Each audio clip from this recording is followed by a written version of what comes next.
Halo semuanya, saat kita memutar gas sepeda motor, mesin itu kan merespons dalam hitungan milidetik. Apakah Anda pernah berpikir bagaimana mesin dapat merespon saat kita ngegas tersebut?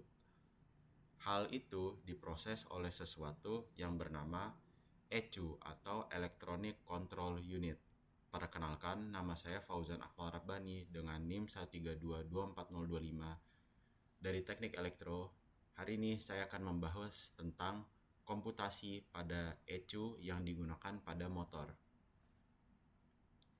Pada zaman dulu, motor itu menggunakan sistem karburator.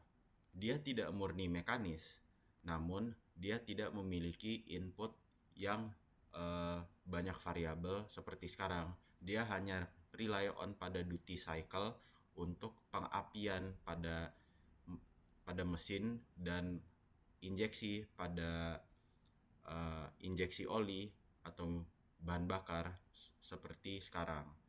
Akibatnya, bensin itu sering terbuang sia-sia. Untuk mengatasi ini, industri otomotif motor beralih pada dunia analog ke dunia digital. Cara kerja ECU sendiri adalah ECU menerjemahkan apa yang diterima oleh sensor ke dalam bahasa mesin. Mesin tidak mengerti seperti suhu atau putaran gas. Mesin hanya mengerti di angka 0 dan 1. Terdapat sensor analog to digital converter yang mengubah suhu atau putaran tersebut ke dalam bahasa mesin. Sensor-sensor itu membaca suhu mesin, posisi gas, dan berbagai input lainnya sebagai tegangan listrik analog. ADC di dalam ECU memotong sinyal listrik ini menjadi sinyal diskrit digital. Misalnya suhu 80 derajat Celcius diubah menjadi untaian biner yang dapat diproses oleh prosesor pada ECU. Nah, setelah data menjadi digital, apa yang sebenarnya dilakukan ECU? ECU tidak menghitung dari nol setiap kali gas diputar. Kalau kayak gitu, dia akan meriset terus setiap kali gasnya diputar. ECU menggunakan metode komputasi yang bermemori dengan lookup table dan matriks 3 dimensi yang disimpan dalam ROM atau read only memory. Nah, sebenarnya ini seperti tabel perkalian yang isinya udah uh, input-input dan hasil output yang ditentukan jika inputnya itu. Jadi barisnya tuh terisi dari putaran mesin atau RPM dan kolomnya adalah bukaan gas. Jadi saat kita ngegas, motor akan udah memiliki tingkat udah memiliki memori di mana dia buka gas harus sebesar apa. Dalam sekejap, prosesor akan mencari koordinat yang tepat di tabel untuk menemukan angka yang pas. Namun, kondisi di jalan tuh sebenarnya dia nggak terlalu sesuai dengan dengan kondisi secara ideal. Contohnya, misalnya putaran mesin itu di antara dua nilai di tabel besar itu. Prosesor akan mencari dengan algoritma matematika dengan interpolasi sehingga dia dapat melakukan uh, nilai titik tengah dari kondisi itu.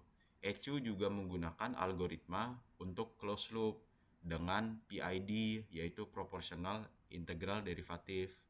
ECU dapat membaca sisa oksigen di knalpot, lalu dia akan feedback untuk koreksi perhitungan bensin pada siklus berikutnya. Ini terjadi dalam hitungan milidetik. Nah, setelah semuanya selesai dan ECU menemukan nilai yang absolut, bagaimana ECU memberitahu komponen fisik. Nah, untuk komponen fisik itu adalah injektor, di mana injektor itu menyemprot bensin. ECU akan menggunakan teknik komputasi yaitu PWM atau Pulse Width Modulation, di mana ECU mengirim sinyal digital berbentuk berbentuk suatu nilai ke injektor. di mana nilai tersebut ada lebar. Nah, lebar dari pulsa ini yang menentukan berapa lama katup injektor itu terbuka. Jika komputasi memilih bensin yang lebih banyak, ECU akan memperlebar pulsa sinyal tersebut. Nah, apa untungnya sih proses komputasi rumit ini untuk motor? Jawabannya ada 3 sebenarnya. Untuk efisiensi, ekonomi, dan safety. Nah, efisiensi sama ekonomi ini sebenarnya dia berhubungan dengan menghitung air fuel intake melalui stokiometri dari komputasi secara sempurna. ECU dapat membuat motor jauh lebih irit bensin sehingga menghemat pengeluaran harian.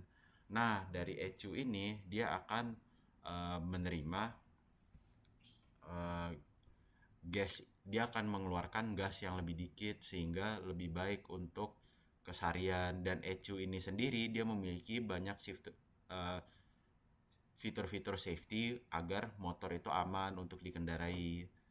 Nah, sebenarnya tanpa kita sadari, dengan adanya ECU ini, komputasi itu sebenarnya bukan hanya tentang laptop, server, memori, tetapi ECU ini menggabungkan hasil komputasi dan memori dan sensor dalam satu yang dapat dibilang komputer kecil agar motor dapat berjalan.